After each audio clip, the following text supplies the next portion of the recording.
number 13 should be a pretty brief one, because it's less an actual review and more of an ineffective advertisement. My masterpiece Starscream is going on the auction block. So let's start off by talking about the jet mode for a minute.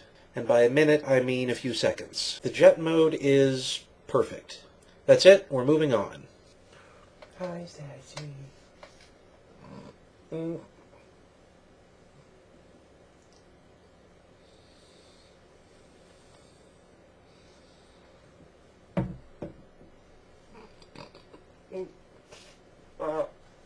Bot mode lets it down just a little bit, I think by simple virtue of the jet mode having set the bar so high. Something about the proportions bothers me. I don't really care for these little leg skirt things. And the feet, oh. When I first got it, I was like, oh, look at this fun little stand that it comes with.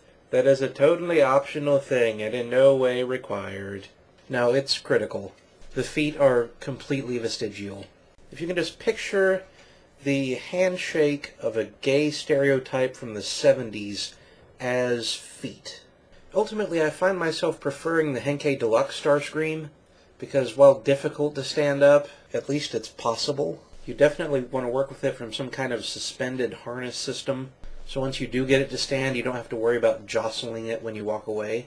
Plus, I like the proportions on the Deluxe better, and it doesn't take a month to transform. Just a lot of little things that make me like Masterpiece Starscream less than the money I could get for him. Another thing I think Masterpiece Starscream kind of had unfairly going against him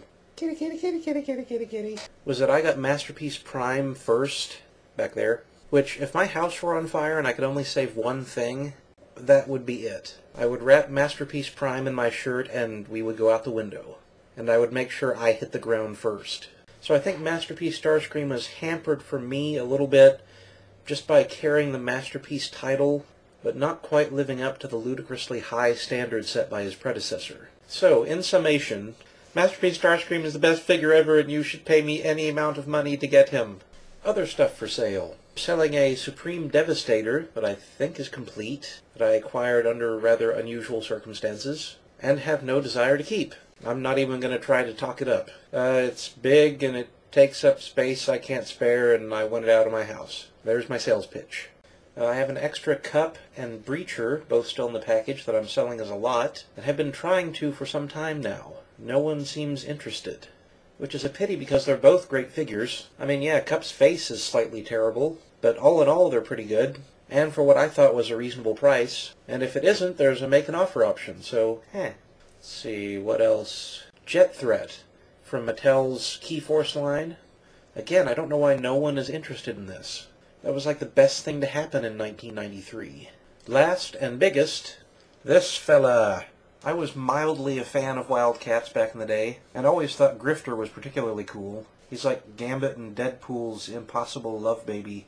So I bought this on an impulse, and as soon as I got it, was immediately like, wow, I didn't realize how enormous this was. Where am I supposed to put it?